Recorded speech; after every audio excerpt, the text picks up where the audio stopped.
July 2nd, 2023, on the beautiful tropical island of Langkawi, off the coast of the Malay Peninsula in Malaysia.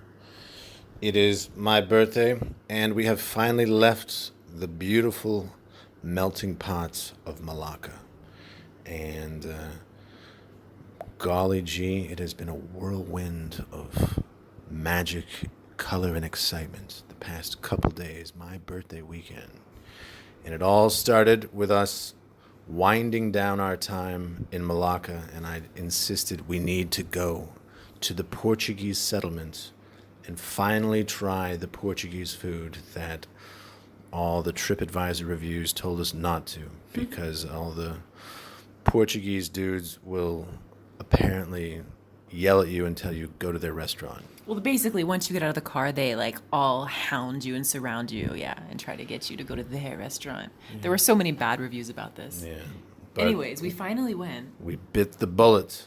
because this was our last weekend, so we're like, you know what, we just got to go Yeah. try it out. It's my birthday weekend. So we went, took a taxi there, and what a coincidence. It happens to be the feast of Saint Peter, feast of San Pedro, which is, according to the local Malaccan Portuguese descendants, this this saint is the saint of fishermen. So they would, traditionally going back centuries, but really it became a big thing in the 1930s. They would use the Feast of San Pedro to bless their boats and have lots of ceremonies and things like that. And lately it's become a giant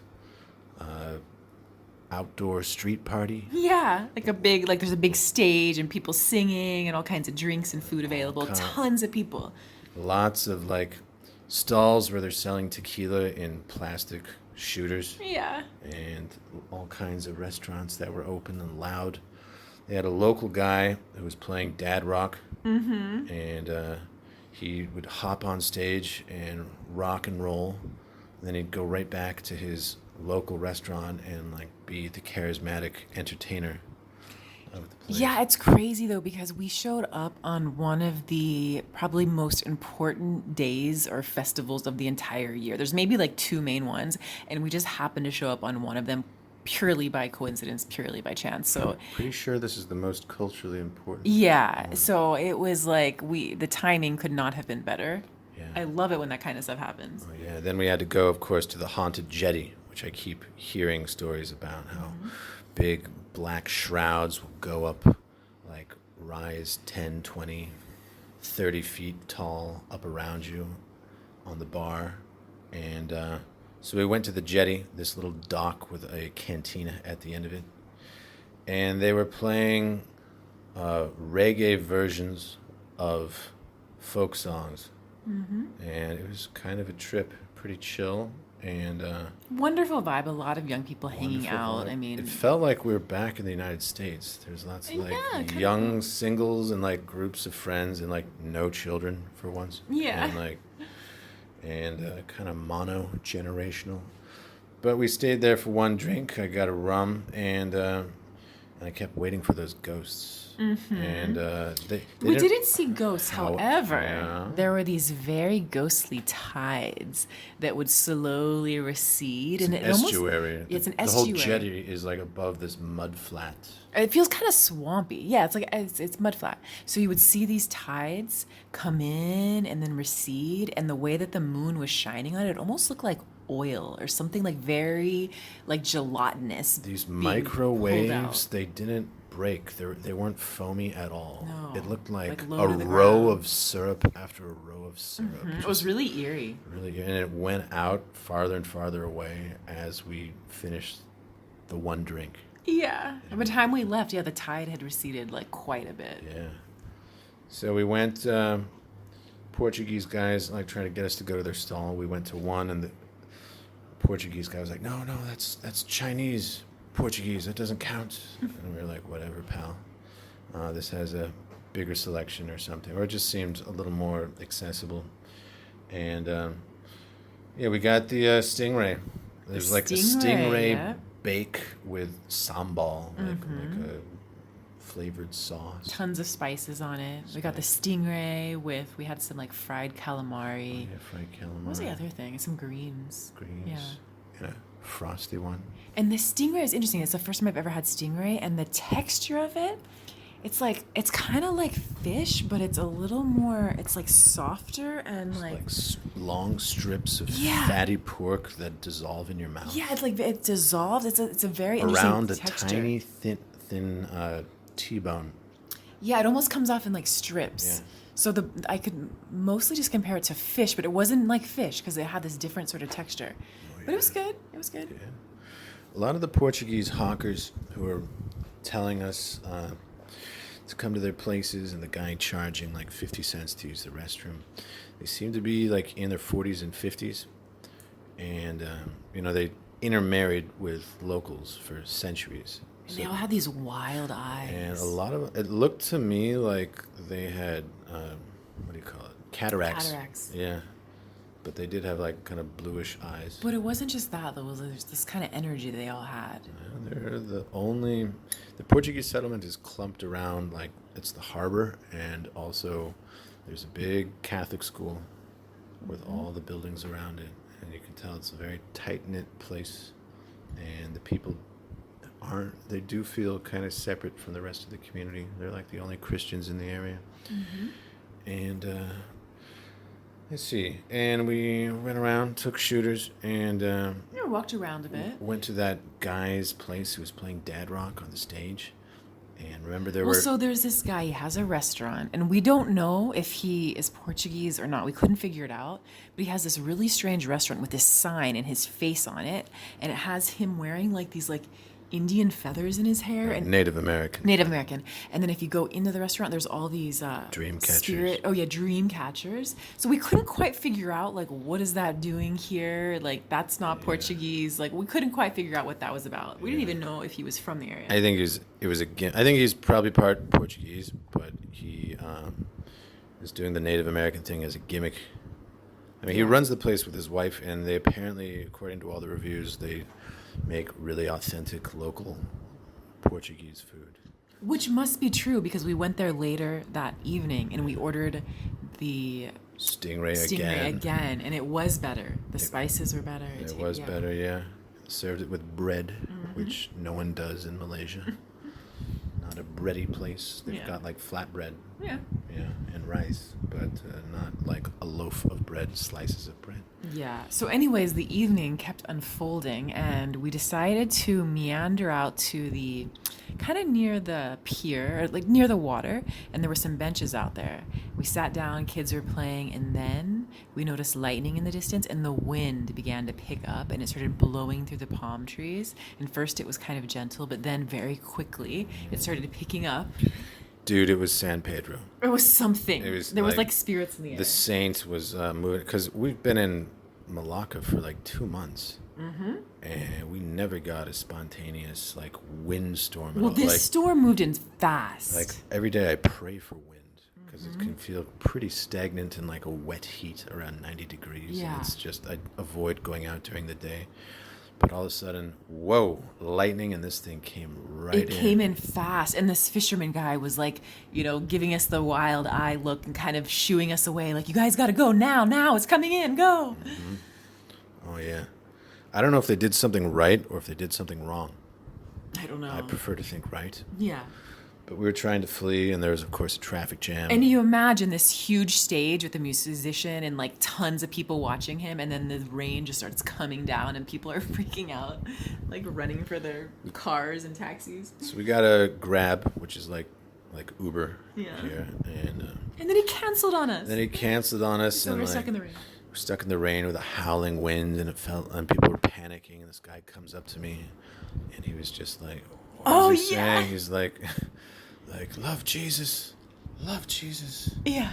The wind is howling. This guy's coming up and looking in your eyes, and he was like, I love Jesus. Jesus saves all. But he was like, it was like he was going to die tonight. And these were like his last words. There was this level of sincerity. Yeah, he wasn't Portuguese. I think he was Chinese Malaysian. I don't know. Yeah.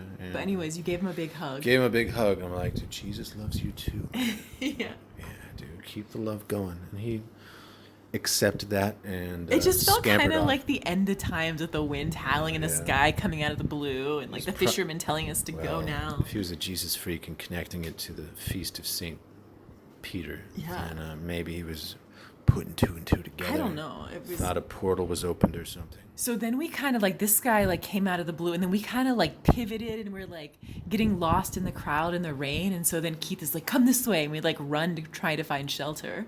So we end up back in the bar where it looked like he was wearing Native American clothing. Where we ate the stingray. Yeah, so we end up back in there. We go up to the bar, and right when we get in there, Fight breaks out immediately. a fight breaks out, and I'm like, Keith, I was like, I saw it like happening in slow motion, and I'm like telling Keith like, okay, let's go. We got to go to this side of the bar very calmly. Yeah. And yeah. And the divine masculine cometh. Yes. And a mob of dudes kind of like put their hands on him. Like no one tried to challenge him, fight him, shout him down or anything. They just kind of like swarmed over him and like kind of moved him with their arms. Pushed him like, out of the bar. Kind of like forcefully but lovingly, like kind of like forming scar tissue around an ulcer. And, like ejecting him. And then the owner of the bar came and he was like there too, like scampering around. But then he came inside and he grabbed a bat off the wall, and I was like, oh my God, this does not look good. Yeah. I don't think in the end he used it. It was just... All the men were out Protection. helping, and I was like, oh, dude, this is one of those things where, like, I have to help, because I don't know what's going on, really, but maybe just an extra person would kind of calm things down if, like, the guy needs to feel like there's more eyes on him or something. I don't know. Yeah, at this point, we really couldn't see what was happening. We were looking from inside the bar outside, and we could see like a crowd gathered around in the rain watching this whole thing unfold. But I took off my watch and jewelry and gave it to Shamar, and I was like, all right. And then it seemed like I was about to go out, but then it seemed to have calmed down. yeah, they got under control. And then I ordered 2 beers, and I think they were the same 2 beers that were in the bucket. Bucket? The drunk guy's bucket who snapped. So the guy comes back, the owner guy comes back, and he's like, he's not Portuguese. And I'm like slapping him on the back. I'm like, all right, man, you did good. You did good. I don't know what that means, but I'm glad that things were neutralized. Anyways, it's just like we had no idea that this night was going to unfold like this. We were just like, you know what? Hey, we're almost out of here. Let's go get the Portuguese food down in that little area. And then it turns into this whole crazy night, just so full of craziness. There's some mullets there too. Yeah. You know what I'm saying? Guy playing dad rock, and there were a couple people from like 90s, 80s with mullets, kind of nodding their head to Johnny Be Good, and including the owner of the bar. Yeah. He was wearing like a muscle shirt. And this guy is like skinny tall. He's like wears He had kind of a big torso. But he just like he was tall and skinny. He almost has like I don't know if it was leather pants, but I'm trying to like paint a picture of this guy like skinny tall, leather pants, feathers in his hair. Yeah. Did he have some tattoos? I didn't see any tattoos, but he had like a tank top, skinny pants, but he had kind of a big torso and a mullet and a bunch of like dream catchers and like feathers. And not like looked like anything real. Like it looked like he got a bunch of white yarn and like made some like half-assed dream catchers. It was the strangest thing. Yeah, it was weird. I didn't, and yeah. I couldn't Whatever. understand. Whatever. That was just his gimmick, I guess. Yeah. If we had stayed longer in Malacca, I probably would have gone back to that pub because it looked like the only pub Yeah. in Malacca. At other places, it's like you ordered drinks in a bucket, like a bucket of beer with ice, and you drink it outside while you order food from another place in a big outdoor feeding hall. Or you go to a Chinese speakeasy. But like an actual pub, and you know, there's restaurants and stuff, but an actual pub with like a low ceiling, kind of chill lights, and with like an actual bar, and there's, I don't know, there's the wood paneling and stuff, but like, yeah, that looked like one of the coolest places. Yeah. Anyway, so we eventually got a grab and went home. Yeah. And then, so this was our final weekend here, so we did that. That was Friday night. Oh, yeah. Then we had Nothing's really too much special the next day. We had to like get ready to leave, pack our suitcases, Did we? Oh yeah. right? Yeah. I don't think much happened the next day. I wanted to get acupuncture because there's a place right next to where we are, where we were living, and it seemed like I wanted to compare it to Korean acupuncture, which, as far as I can tell, is kind of a scam. And last time I went, they were like, "Oh, you need to. Your problem is your posture." I'm like, "Well, that's the thing. When I'm animating and hunched over a computer, I can't really like animate with a good posture. It's just Yeah. the nature of the table, and having a tablet in front of me and then a laptop behind the tablet with my one hand drawing and the other hand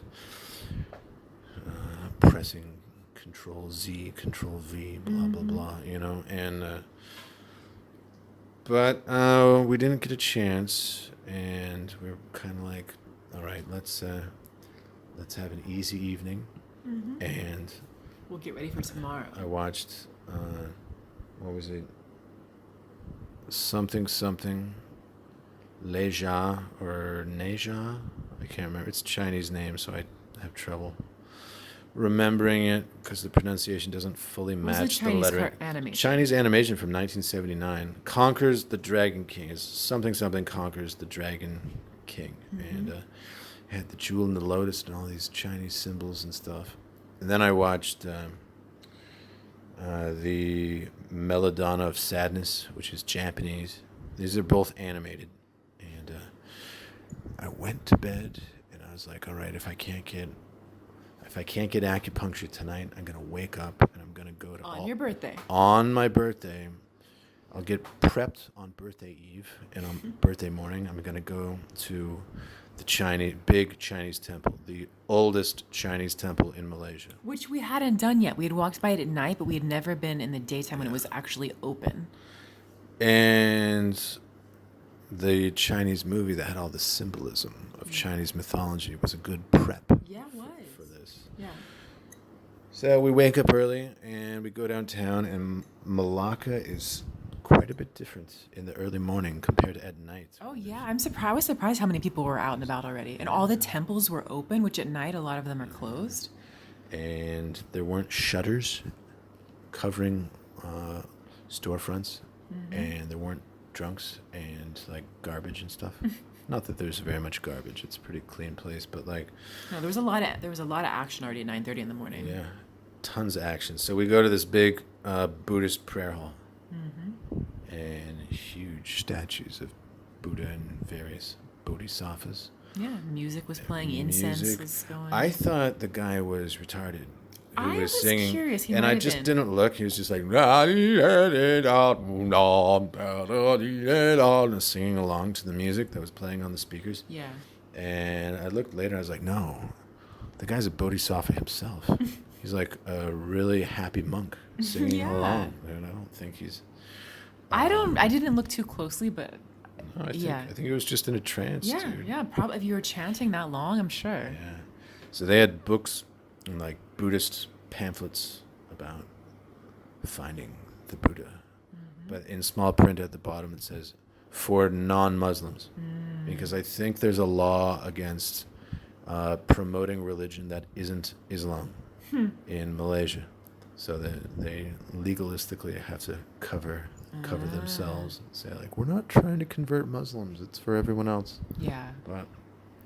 But there were a lot of people going in there, like not just tourists taking photos and videos. There were actually people in there, like definitely giving offerings and offering prayers, and it was very much in use. there's a kneeling cushion before all the shrines, Yeah. a giant ceiling, really big shrines, and they had coils of incense, and I saw, Yeah. I observed what the devotees were doing. And they were putting their hands into the incense smoke and kind of wafting it over their heads as after doing the Y and like nodding a And a little prayer, maybe. little prayer. Yeah. And that was cool. And there's a second story which had the biggest Buddha in it, Yeah. with a beautiful balcony.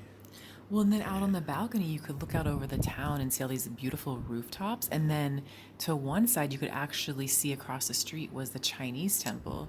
Which is and different than the Buddhist temple. completely different. But you could, so I had my camera up, and I could zoom in and I could see all the Chinese people, well, probably mostly Chinese, not all, giving offerings and doing their thing. And that's where we went next. So. Yeah, so first place was all about Buddhism, Buddha, enlightenment, all that.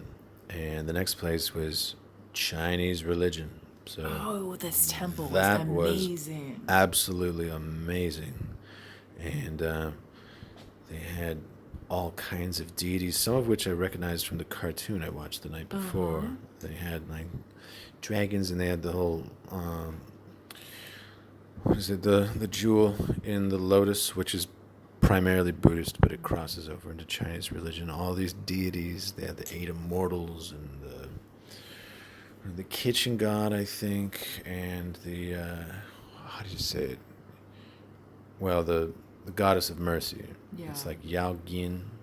Guan Yin? Guan Yin, I'm not I sure it's her think. name. Yeah, I might be swapping the syllables around. I don't know, but that was incredible going in. And what I found the most interesting is it wasn't like there were the devotees who walked in and prayed or listened or something. It's like everyone was participating. Oh, yeah. They were paying money for incense and offerings, like flowers, flowers for and candles. fruit and candles and everything, and they were all going in and leaving stuff and like lighting their bundles of incense, and there was a lot of people. It felt very alive. Like everybody was there to give their prayers, make offerings. I mean, there was not a single person taking a photo or a video, so we didn't do any of that either. There was no sign saying we couldn't either. No, but nobody was. Everybody was actually giving prayers and offerings, and so God. we just wandered around and kind of The watched it color. all. It was amazing. It didn't have the giant ceiling of the Buddha hall. It was like a one-story, like kind of tall ceiling, like 20 feet tall or something Yeah. like that. But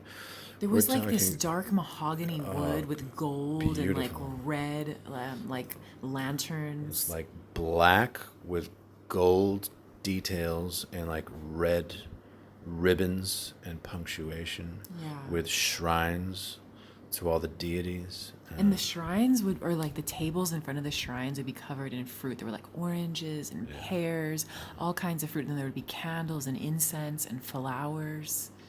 And that was the main one. And they were selling little trinkets too. And little like jade amulets, or maybe imitation jade, and bracelets and all that. And but that definitely was not central. You get the sense when you go to other places, like in Korea when we went to Buddhist temples, a lot of it was like there weren't a ton of people participating in what they were selling. Seemed the energy of people selling stuff was probably louder than the energy of people actually doing any like worshiping. Oh yeah, but the Chinese temple was totally the opposite. Yeah. I don't know if I've seen a temple that much in use, they had- really. Like it was. Bells and incense, and like old horns, like big trumpets that you can blow through, and that was the main hall. Then we went back out to the courtyard, through which we entered, and of course the courtyard had all these like tropical plants in. Oh, I in so vases. wanted to take video and Oh photos. my It was God. so beautiful, It's but just- I I was couldn't. I like, just had whoa. to take pictures in my The brain. courtyard had these like square flagstones Yeah. and vases with tropical plants. Plus, they had all the people lighting incense, and they had little stations to light the incense and put it into sand. So there's a certain smell to it and a certain sound to it. I think they had music. Yeah, they did. They had kind of that classic Chinese tranquil music, like. Yeah. And also, each of these temples, we went to 4, but these were the first 2. Every time I entered them, like I really did feel my state change. I mean, I think it was just breathing in the incense, being around people who are giving prayers. Like I could definitely feel my whole body. The change. vibe It of the was a different people vibe. practicing and the leftover vibe of people who had worshipped there Yeah. before. It's like walking through a force field, Yeah, and each I could force feel it. field felt different. So the Buddhism one, very serene. This one was, it just felt alive. Very alive. Like, I mean, the people were participating, and So there's the main hall, which had like a 20-foot ceiling with like black rafters and all that, and all this ancient equipment. It's the oldest Chinese temple in Malaysia. And then you go back out to the courtyard, and you can go behind the main hall, and there's all these little shrines around it and behind it. So there's all these little stations with like, I think they had a lot of what do you call it? Like ancestry tablets. Yeah. And so. Yeah, that was just gorgeous, and the amount of like every single element of it, from the vases to the incense holders to the lamps to the pillars to everything, like all had its own Chinese motif. And I was just amazed how, like, with that much gold and mahogany and the red, like, it didn't look gaudy. Like, it really did look ornate, and like there was a dignity to it. Like, There's a dignity and like it wasn't. There was a harmony to yeah, the way it was like designed a was rich just so harmony. beautiful, very rich. Yeah, I can't like, I don't know the perfect word, but but yeah, but I'll let you think over there. But there was just something, just the only word I can say is ornate, but that doesn't capture it. If you could put ornate and harmonious together, I had the word a second ago, and then it kind of slipped away, like the incense we were breathing in. well, But, maybe it'll come to us in a bit. yeah. But So we went from there, and a few feet away. few feet away, they call this alley, this street, Harmony Street, Oh, I didn't know because of the harmony of all the different religions. that. Yeah, right within a few feet of each other. It's crazy. And next we went to the mosque, which is like the oldest mosque in Malacca, I think, or the second oldest. Anyway, it's got the tallest tower in it, I believe. And that was a trip. There was nobody because in this one. There was no one in there at all, and Except the tour I mean, this guide. is Sunday, Yeah. all right. So for whatever reason, lots of Chinese practitioners at the Chinese temple on the Some at Sunday, the Buddhist and temple. some at the Buddhist, and none at the mosque. Mm-hmm. And there was a dude there who he had like a tag that's like official mosque tour helper spokesperson or something. He was Chinese, though. And his name was Chinese, and he looked Chinese, and he was like very fluent in English. Yeah. And he gave us huge historical like overview of everything. And he said I was dressed appropriately, but Shamar had to wear, Like a robe and something a on my head. I had to big, cover big up. robe and cover up your hair, so her face was going through this hole Yeah. with this fabric covering her hair. I feel like I looked so wholesome. Oh yeah. When we took pictures. Very, Yeah. very pure I and even godly. kind of felt like that. Yeah. Yeah. When you put that on. Very serene. Yeah. And he was saying, this is where men pray here, the women pray here on the other side of this procession. It's okay to take pictures. Go ahead. This is facing east or west because that's where Mecca is. And he's pointing out the columns are Western and this part is Chinese. And I don't want to drown out our description with micro details Yeah. about how everything. But the architecture is harmonious. It's not just imported from Arabia or from India or from Persia. It had It's Malaccan it's very Malaccan. woodwork, I think. is what he was Malaccan talking woodwork. about. They had Western Corinthian columns. And then he said at the end there were even Chinese characters in one part of the. I don't know if it was like stonework. Well, the ceiling, the roof was Chinese style. Yeah. Like it was tiled Chinese roof. And they also had this giant pillar where they used to have people who would belt out the call to prayer, Yeah, but now they exactly. have megaphones. Yeah, There's big or stereo speaker system. system. But they had Chinese style roofs with all these Chinese motifs, and they had the Chinese word, I think it was for joy. Is that or happiness? I mean, it's the same thing. It was but like joy, it was like joy. double happiness, double joy. So they incorporated that, and the guy showed me the graveyard where he was saying Yeah. all the bodies' heads are facing west towards Mecca, and these are the men's graves, these are the women's graves, and then Yeah, the tombstones look different depending if it was female or male. And me having an aquatic temperament, I took to the big fountain. Yeah. He was like, "This is where everyone purifies themselves before going into the mosque." Oh, I didn't hear that Yeah, part. you were, I think, taking pictures. I was taking pictures of me in my costume. And I love that fountain. It was just all that beautiful tile work. I know. Yeah, and they had stained glass too. Yeah. Not of people, but just of like geometric shapes. And Yeah, so we had quite the tour. This guy all to ourselves. I did see one couple come in at the Oh, very did end. they? There was Okay. like a kind of late middle-aged man and his wife. It was such a contrast to the Chinese temple where it was like packed, and then this one it was basically just us and then maybe this other couple, right next door.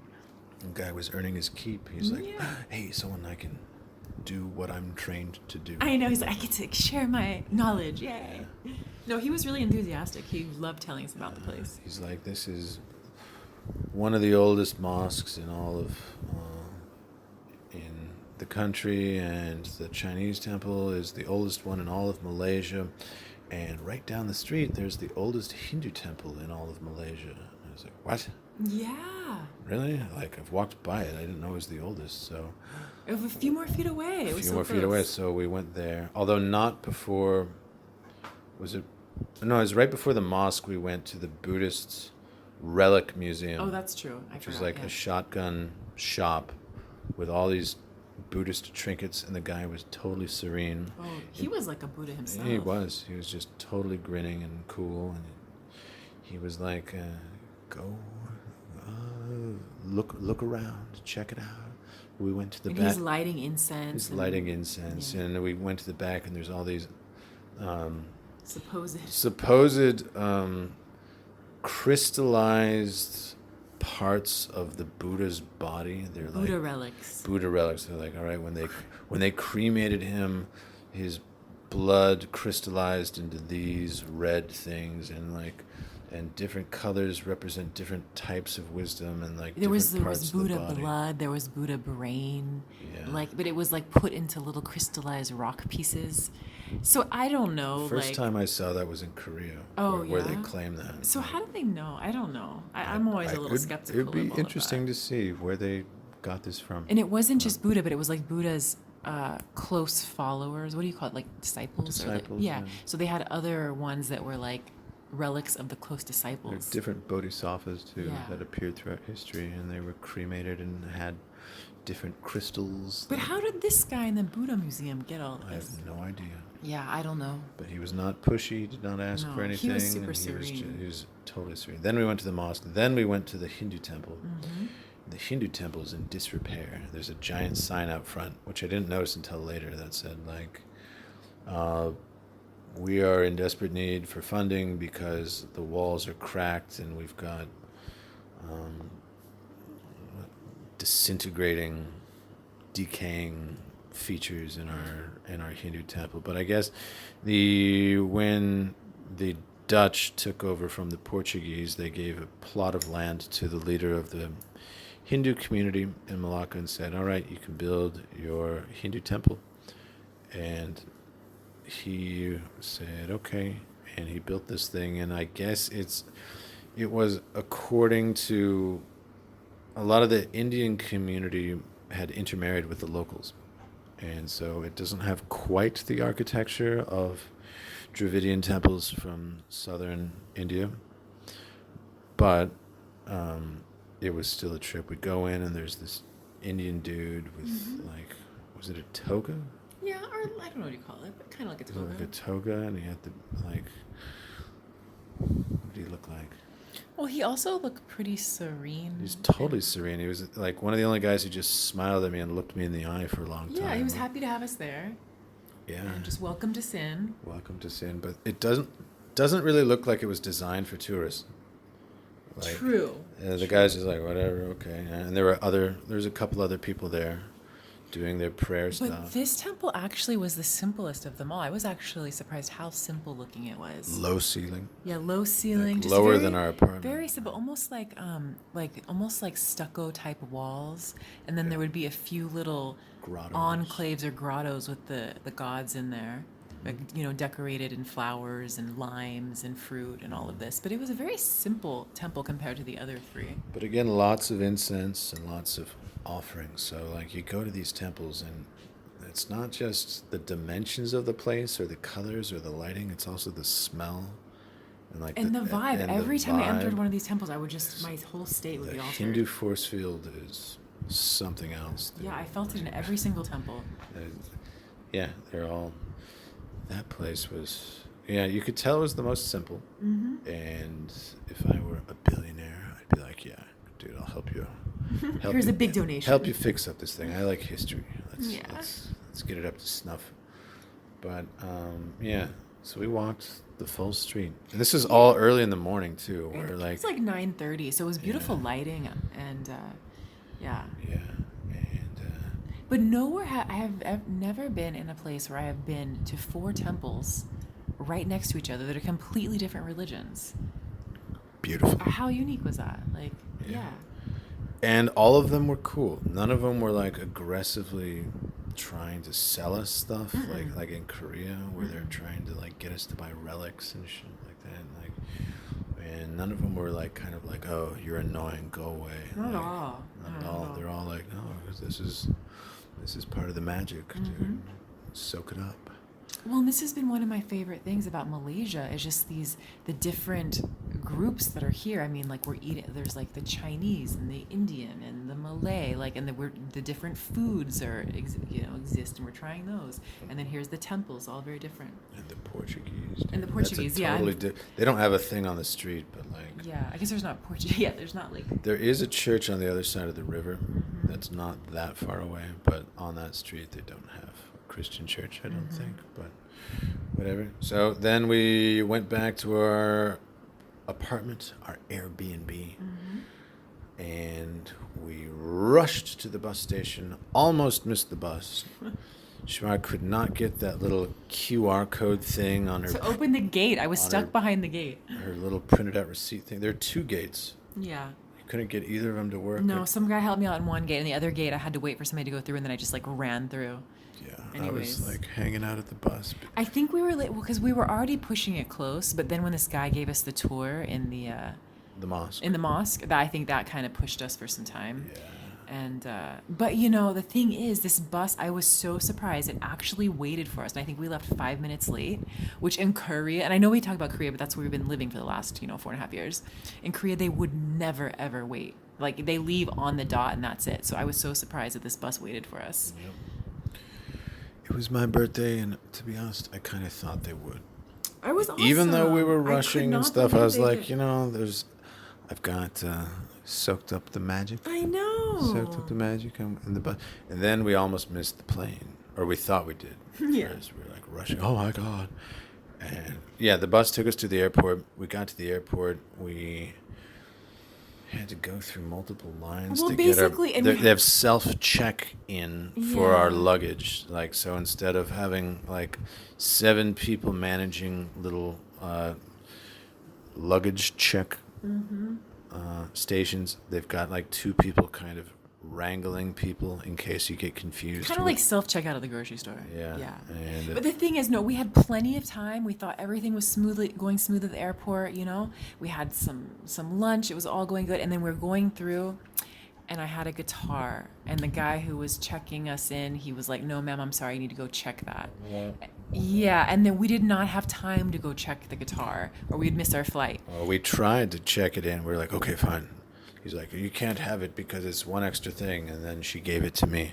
And he's like, And I was like, it's mine. And he's like, no. So we're like, fuck, we got to go and go to the self-check thing. And we tried to do that. And they were like, and the machine said, it's too late for your plane to check in new luggage. So basically, in the end, I was like, dude, let's just go back through. Hopefully, the guy won't be there. We We'll almost gave it. I almost either dropped it off in the bathroom or found the most enlightened-looking soul. Yeah, we were about to give my, it away on my birthday to like give this blessed guitar to. I know, but in the end, I was just like, let's just go back. Let's just try it again. Maybe the guy will forget what we look like, or like there'll be a new person. The guy wandered off. I think he wandered off. So luckily, we went back. Nobody else said a word, and we just went right through, and it was not an issue. Yeah. So we still have our guitar. I was carrying the guitar this time. First time you had that. Yeah, I had 3 things. Plus your weird purse with all the cords. Oh my god, your I selfie like stick, a crazy bag lady your with all gimbal, this stuff. and I just had one, but no. So we got through, and it was a little nerve-wracking, but in the end, we got through. And they delayed and our flight was delayed, so it didn't matter in the end. And, Then we took a plane, and we got here. Saw a beautiful sunset from the plane. Beautiful sunset. It was cool because the sun was setting beneath the clouds that we were just over. Oh, it was like fluorescent sunset. The glow of the sun was going up from under the clouds. Mm-hmm. It was fluorescent colors. It was beautiful. Mm-hmm. And we landed. Yeah, the plane, it was like a simple hour, 15-minute flight. Super simple from Kuala Lumpur. And now we're here. And now we got a cab ride to Langkawi, or to our little place. I got a cockroach out of the bathroom, and we went to get booze. And they have duty free here, which is freaking awesome. Malaysia, by some estimates, has like the 3rd highest tax on alcohol in the world after like Norway and Singapore. Although I looked it up again, and they're like, well, it depends how you calculate it. But other countries maybe more. When we were in Malacca, I will say it was pretty pricey. Like just dude, it was more than a 15% difference. It was a lot. It was like triple the price or something. Yeah, it was at least triple the price. Dude, we bought a bottle of rum for like $12. Yeah, like, in Langkawi. I could not get in Malacca like a bottle of like headache medicine for even that amount. Like that the local, the cheapest local liquor would be like $12 for a bottle. A small bottle. Small bottles. We got twice the amount here. The stuff we bought from the Chinese lady who runs the oldest bar in Malacca that tasted like chemicals and would demobilize me for like half a day afterwards. It was like 30, or it was like 30 a shot or something. 30 a shot. It was ridiculous, but she earned it. She's a bodhisattva. Yeah. Anyway, we came here. Booze is like 30 ringgit, not 30 ringgit, yeah. But 30 ringgit for a shot versus 55 ringgit for a bottle of imported rum from like the Western Hemisphere that's actually good with no hangover. Mm-hmm. Yeah. So that's our entry to Langkawi. It's dark. By the time we finally got here, it's dark. So all we know is that the liquor's cheap, and that's pretty cool. Well, we know that this Langkawi is the main island of an archipelago of 99 islands, also called Langkawi. Mm-hmm. And this has been a backwater until the 80s. And do you remember the tale? Oh, yeah. So on the airplane ride here, I started looking up the history, and I came across a tale. So let me tell that tale. And I don't know if it's true. It's a legend, you know. But anyways, back in the day, there was a woman, our family, and they were living in Phuket, Thailand. And they then came over to Langkawi. I don't remember how long ago this was. Anyways. Like the early 1800s. Okay. So they come over here. She eventually gets married, and she's said to be the most beautiful woman. People just thought she was like the most beautiful woman. Awooga, yeah.